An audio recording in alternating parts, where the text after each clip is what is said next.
12G trophies. Pataas ang level ng excitement and pride because we get to acknowledge the exemplary work of our colleagues in this industry. This is what sets the Guillermo Foundation apart from the other award-giving bodies. Kasi all sectors of the entertainment industry are being recognized, including our new generation of artists who have great box office potentials. That's right. Like our next awardee. Although young in the business, he has inherited some of his dad's box office charms and acting talents that created an impact on both television and social media platforms. 2024's most promising male star, Andres Mula. Presenting the trophy for the Guillermo Foundation is Kathy Santiago.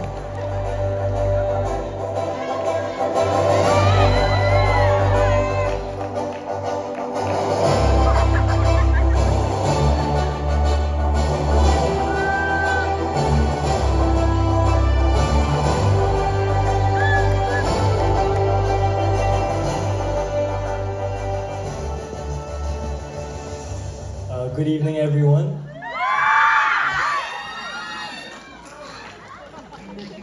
Medyo kinakabahan ako ng konti, pero sige lang. Firstly, I would like to thank the Guillermo Foundation for recognizing me for this award. I'd like to thank my Viva family, Boss Vic, and the Del Rosario family. Thank you so much for believing in me and giving me the opportunity to work. And of course, to my family, my mom and my dad, thank you so much for not only guiding me, but being an inspiration in my life and my sisters as well. And to Tosh, my sister, congrats to you because you also won. And for me, this moment, I'm more proud just because me and you get to share this moment together, and it means the world. And lastly, to everyone here tonight, I just want you guys to know that I look up to all of you, all the stars that are in this room. It means the world that we get to share this moment together, and I get to carry this experience with me for the rest of my life. So thank you so much again for this award, and yun lang. I love you all.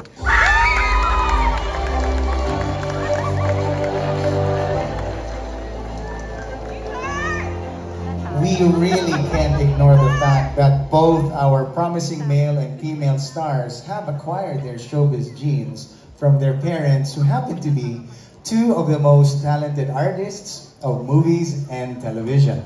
Same as Andres, our next awardee, at her young age, has already created a name for herself in the fields of hosting and acting, including high following on social media platforms and successful endorsements. Congratulations to the most promising female star, Atasha Mula.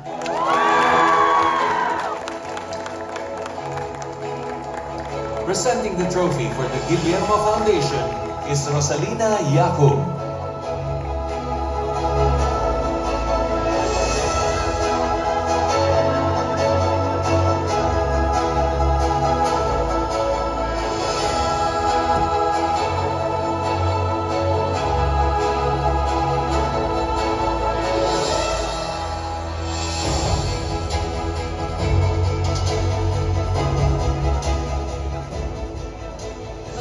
Magandang gabi sa inyong lahat.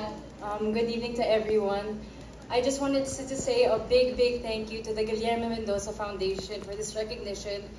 And to my Viva family, to De Rosario family, thank you guys so much for all the opportunities and all the blessings you've given me. And also to my Itbulaga family, thank you to Tito, Vic, Joey, and mga legit Dubber Cats, and to the Dubber Cats for embracing me and loving me with open arms. And because of that, I've developed the confidence and the love for this industry, and I can't thank you guys enough. And also, I want to dedicate this award, more importantly, to my family. They're my everything, they're my rock. To my caring mother, my father is my best friend, and of course, my day one Andres. To be here with you tonight is really something special to me, of course. And this all wouldn't have happened because of you, Lord. Thank you, Father God, for everything. This is all because of you, and I dedicate this to you. And to be in a room with big stars, people that I look up to, is truly such an honor and such an inspiration, and I can't thank you guys enough. Thank you everyone and have a good night.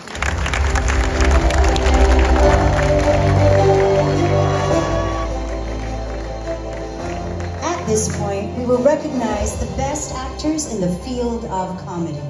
It takes a different kind of talent to make audiences laugh.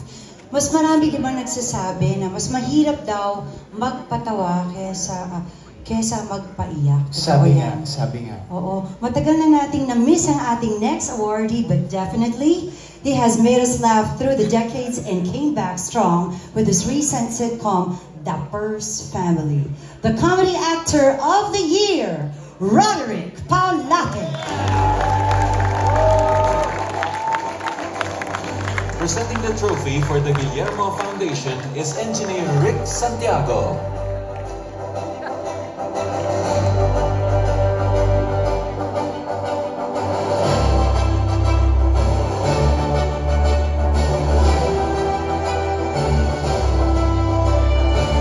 Sorry, pasensya na kayo, tangkad ko eh. Maraming salamat.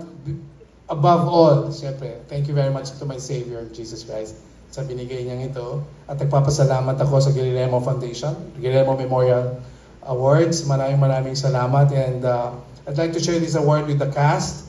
Maraming salamat. Muna pala sa Viva Entertainment, thank you. TV5, maraming salamat. Dahil ilang beses tayong bumalik, hindi ba? Pag nare-request. And of course, may kambal, Aga Mulak. Kapal ko, no?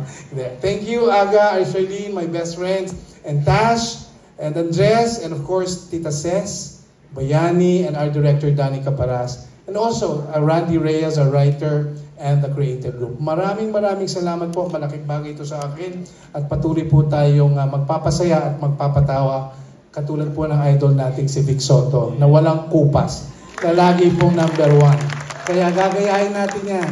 Sana paglaki ko, maging katulad. Gagayahin kita. I love you, Vic. I love you all. Thank you very much and God bless you all.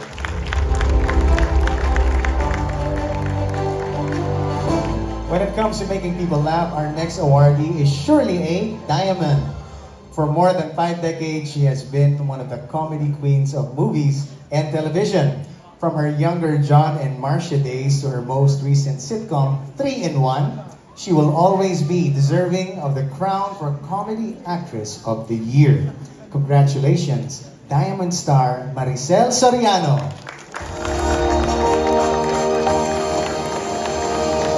Presenting the trophy for the Guillermo Foundation is Engineer Arthur Samaniego.